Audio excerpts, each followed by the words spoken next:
Ladies and gentlemen, welcome to Opinion Machine, the show where we talk about all things gaming. My name is Killjoy, and today we're talking about my favourite game series again. We're talking about Smash Brothers, but specifically I want to talk about why I think Nintendo and Sakurai and all the people working on this game are listening to the fans. Now, specifically, I want to look at how we've got the two new characters coming. We've got Hero from Dragon Quest, and we've got Banjo-Kazooie from the game Banjo-Kazooie. But I want to take a broader look at why I think Nintendo are basically listening when it comes to this game specifically, because every time we're having these big character announcements, we're seeing people lose their mind. Now, the game itself, is chock full of so much content. It's such a good game worth the value for money. But if you look at the people they added to this game, you look at the people that are adding through DLC, you realise they're adding all the people, all these characters that people really wanted. And that is an incredible thing. There's a lot. I'm going to go through all the characters that are added to this game. Now, there are a few exceptions to this, but generally, most of the characters added to this game were characters that people really, really wanted and have been asking for years, or they're to appease certain fan bases who like these specific characters. Let's start with the two people that are going to be getting added, the new DLC. Let's start with the Hero, the character from Dragon Quest, and essentially you play as a few of the protagonists from those games. Now, Dragon Quest is not as big over here as it is in Japan. It is huge in Japan. It's probably bigger than Final Fantasy over there. Square has it massive over there, and then Final Fantasy took off over in the West. But a lot of people, when this character got announced, they're like, oh no, nobody really cares. You see kind of there's a lot of mixed reaction to the Hero, because, when you don't know a character, you don't really care for them. It was when Cloud, for me, when Cloud got added in Smash 4, I was like, what a waste of a slot. Now, the more I've gone and done research, I realised a lot of people were super happy with that. And you can't be mad at people being happy and getting a character and they love. But yeah, the Hero I think you see people a little bit disappointed, a little bit flack, and that was mainly from people, in the West who hadn't maybe played these games. But I did watch a video recently that changed my mind when I saw people in Japan reacting to this, and it was huge for them over there. It's absolutely massive, and this is why this recent reveal of these two characters makes so much sense. You've got a character for the Japanese audiences, and for some people that have played Dragon Quest in the West. And then you've got Banjo-Kazooie, who's primarily a massive character in Europe and America. I don't know how big it was in Japan, but you're still seeing them, you're getting a taste of two very different characters. And, I was like, oh, not another sword fighter. But you know what? He looks fun, the Hero. He looks a lot of fun. He's got some interesting mechanics. And I'm really glad that, even if it's not someone I know, but to see all these people reacting in such a positive way towards this character, great. I'm all for it. But this is it. So I've realised now that Nintendo are creating a character perfectly for the Japanese audience, because like I said, Dragon Quest is huge. And then for people over this side of the world, Banjo-Kazooie was massive. That was a massive drop, and a character that people have been asking for, since probably for Melee and things like that, because back then Banjo-Kazooie and Rare as a whole were these companies pumping out these incredible games for Nintendo systems. And Banjo hasn't really been in a game since Nuts and Bolts. I don't think we've seen much appearance of him. And Microsoft have been open about, they're like, yeah, we'll happily work with Nintendo for it. People have asked them, they've said yes, and it's finally happened. And this is the incredible thing about this roster of characters that have been added in. I'll go through them individually in a minute and just give my thoughts on why I think they're super important on it, and why I think they're listening. But it does make me wonder who the last two characters are going to be in Smash now. I really don't know. It seems like a lot of people think somebody from Undertale, and I really doubt that. I don't think we're going to get any indie game reps, but we'll get on more of that later. But yeah, let's go through all the characters and then look at why, and sort of explain why I think that Nintendo are basically banging, hitting every nail on the head at the moment. First off, we had Ridley. Ridley was a character that's been asked for since probably Melee days, and a lot of people were shot down because Sakurai himself said that Ridley was too big. Ridley would never appear in the game because he's this huge creature. You know, how do you scale that down? So what's the first character they show off, apart from showing that everyone's back, is Ridley. So, you know, first of all, you're like, oh, you know, he's finally made it in, this big villain character, and this is a character people wanted. They wanted the villain, they wanted another character for Metroid, so not only did Metroid get more love, you also got a villain which people wanted, and a character that had been asked for years, who had been, you know, up until that point been told he's too big, it's not going to happen. So just that one character alone, you realise they're taking a different stance with this game. This game is, here's every character you want, basically. You know, you're not going to please everybody, but the majority of people you are. Then we got K.Rool. K.Rool was a character I absolutely wanted. I wanted, again, another villain and another heavy. You know, we need more heavies in this game. We need more villains. You know, they don't all have to be heavies, but we need more of them. And this was a character that I personally was, I was like, I heard the rumours and I was like, I want this to be true. And I lost my mind when they showed K.Rool off, because I was like, finally, this character that I've wanted is in the game. I can't ever be, you know, ungrateful for that. And that was huge. People never thought it was going to happen. And again, the same part of the internet blew up. You know, people were like absolutely delighted to see this character. And weirdly enough, apparently K.Rool was very popular in Japan as well. So this was a character that kind of pleased, you know, the entire world. You've got Ridley, who's probably more Western central. Like, I mean, I know Metroid probably does all right over there, but like seems to be more of a Western centralized thing. K.Rool seems to be a worldwide popular character, according to certain information on like polls that were done online and information that seems to be there. And that was huge. You know, we're getting a Donkey Kong villain. We finally got villains for all these games. And then we come on to what I think was an absolute delight of it for a lot of people was Simon and Richter. Again, one for the West, one for Japan. Richter and the Rondo of Blood, which I believe that's the game he's in. Is it Rondo of Blood? I think it is.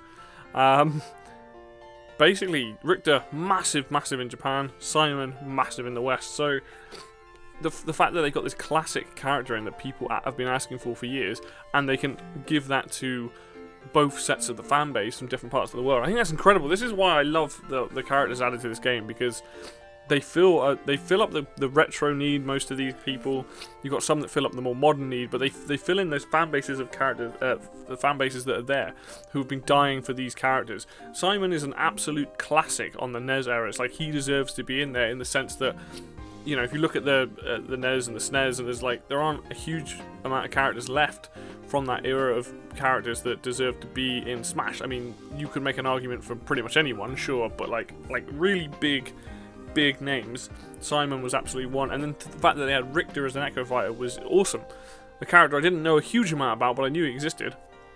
And I think it's incredible. So not only, like, so you got Ridley, K.Rool, Simon, and Richter.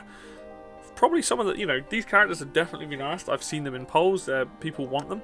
So you've got a new mechanic in the sense of Simon and Richter with the whip. You've then got two heavies villains. Perfect. Then we got Incineroar. Okay, I was like, not another Pokemon, but you're appeasing the fans of the Pokemon nature, and you're giving them a character that's very different to the rest of the Pokemon. You have a wrestler type character in the game now who has a very, very, very fun moveset and some crazy throws, and it's just very animated.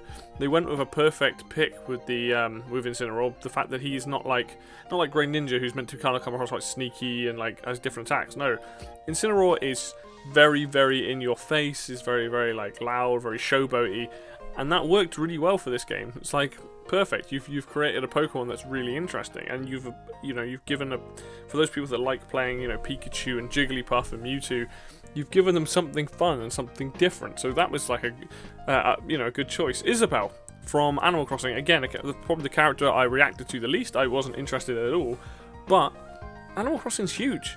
Like, giving them like probably the one character that would work in Smash. You know, she is maybe her moveset's a little forced, but you know, you've got two characters now. You've got the villager, who's like your player character, and now you've got like the popular one, Isabelle, who again was popular for that game, because she was like, even though she wasn't the main character, she's basically your right hand man the entire game of that particular Animal Crossing, so that kind of made sense. Going down the list, we had Ken. Ken, I think, is an odd one out, because I don't really know who is asking for Ken. I'm really glad he's there.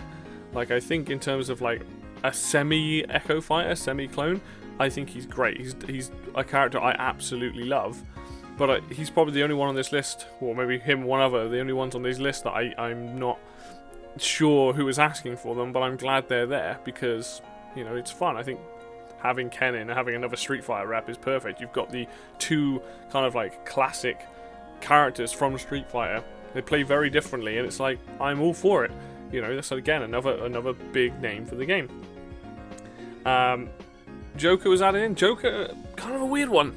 I don't know who was asking for Joker, maybe more recently, but it's a good character to appease to those fans who love the series but can't get certain games on their Switch or Nintendo.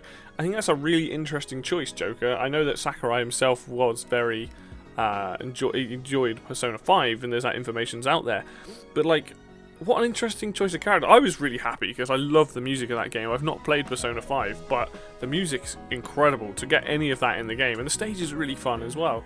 So, you know, a really good, interesting choice of character. And that was the first sort of like paid DLC character where it was like, ooh, how is this going to go? What are we going to get? We had Daisy added as an Echo Fighter. Now, I'm not a big Daisy fan at all, but she is a classic Nintendo character now at this point. She's been in a lot of the sports games, the karts games, you know, all these other games. And, you know, as an Echo Fighter, I'm okay with that. I'm glad that people now get to play a character that they enjoy. Like, she might not be a character that we particularly play as, but she's there for, again, the fans of that character.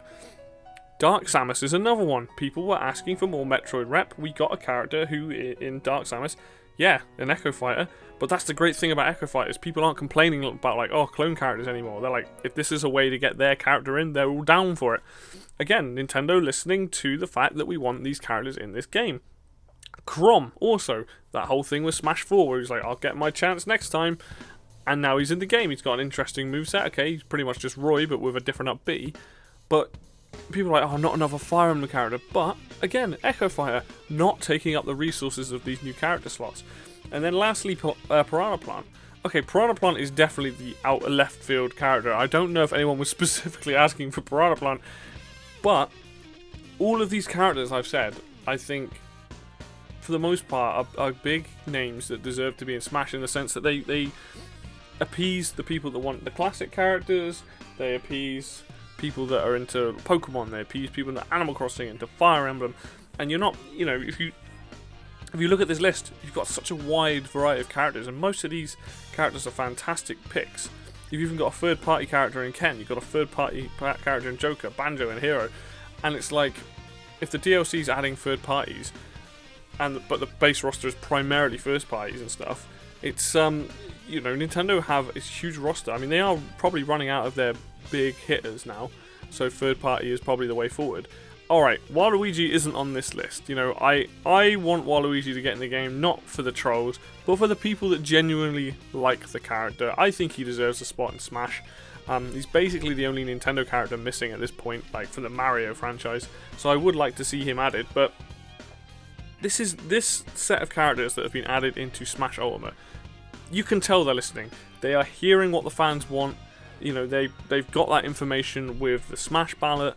You've got that information from in this day and age where people can like tag on Facebook and Twitter or on social media. You can see the reactions to these characters. They are going to know what they're going to see people rumor speculating and what people want. And I really don't know who the last two DLC characters are going to be. But I really think now at this point you've just dropped the hero from Dragon Quest and Banjo-Kazooie. So like, you know, we've got the possibilities of two of these last two characters are going to be also just as big. They might not be characters that I particularly want. So like, I'm not familiar with Dragon Quest that well, but that's a huge character for a lot of people. You know, Banjo, a game that I didn't really enjoy, but that's a huge character for a lot of people. I got K.Rool in the base roster, so I was lucky in that sense. But like, you know, so we've got Joker, Banjo, and Hero. So who else can you add in? You've got like, you think of the big franchises that are left. Maybe someone from Resident Evil. There's that rumor about Doom guy coming in from Doom. Like, there are a lot of choices. I mean, I personally want to see Travis Touchdown. I feel like there's something going on with Suda and Nintendo, but, you know, we'll see. But the fact that the likelihood is these last two characters are going to be absolutely massive. And we don't have that long to wait. I mean, we're going to have to probably wait until, I reckon, September, October time before we find out who the next person is. But at least we know the next 2 characters are coming. I think Hero is going to probably be sometime in July, my guess, and then Banjo will probably be sometime in September. But yeah, I'm so impressed with everything I'm seeing out of this DLC so far, and I'm so impressed to think that, like, you know what? If no other game, this is the one game like Nintendo is definitely listening to the fans on when it comes to like character picks. You know, like, I would like to see some other improvements to Ultimate and maybe get the rest of the levels that are missing and stuff in. But I'm not ungrateful. I'm absolutely loving the fact that this game exists. This game is there's never going to be another Smash like this, I don't think. But yeah, it's just awesome to see Nintendo aren't just picking characters for the sake of characters. We've got Banjo and a Dragon Quest character. Huge gets for the game. Like, that character is going to be so popular in Japan. The Hero being able to play as Erdrick and the Luminary, and I don't know what the other ones are called. And then over here you got all these huge Banjo fans. Like, this is going to really sell the DLC. So my hopes for the last 2 characters are actually pretty high now, because I'm just like, I don't see them messing this up. I'm pretty confident they're going to be, you know, big characters that people have been asking for. Yes, I said earlier there's this whole thing around Undertale. There's rumors about it. I really don't think so. I don't understand why people want someone from Undertale, but, you know, I truly believe that, you know, Shovel Knight got in as an assist trophy. I feel like we're not going to get much else in the terms of, like, indie stuff. Maybe some representation of spirits, maybe another assist trophy, but I don't think we're going to get an indie character as a playable character in this game. Whenever the next Smash Brothers game comes out, in like 5 to 10 years, I think then maybe, but I really don't. I don't want one of the slots to be Undertale. I think the people that want it, like, I appreciate the fact that they want them, but I also think it's not as big as they think it is. Like, it is in Japan and it is big, but like putting someone like Sans or Frisk, I think, is the main character, versus like Leon S. Kennedy from Resident Evil, I think more people would prefer a Resident Evil rep. You know, like, I think there are certain characters that should be looked at first, from bigger franchises and things like that. Like, I just don't see it happening. You know, if I'm wrong, I'm wrong, but I just don't see that being the case. So, fingers crossed we get two massive reps to finish off the DLC, and hopefully we'll get more DLC. Like, it's not often I ask for more, but I'm willing to put more money down. You know, after this 5 characters, give me another 5, you know, and then call it quits. I'm down for that. But yeah, guys, that's pretty much what I want to talk about today. I just want to talk about, like, how cool it is that we're getting these huge characters in the DLC, and I can't wait to find out who the last 2 are. But yeah, thank you very much for listening. As always, if you like the video, hit like. If you want to stay up to date with the content, hit subscribe. And obviously, feel free to comment down below. Give your own thoughts. Let's chat. But until next time, I'll see you then.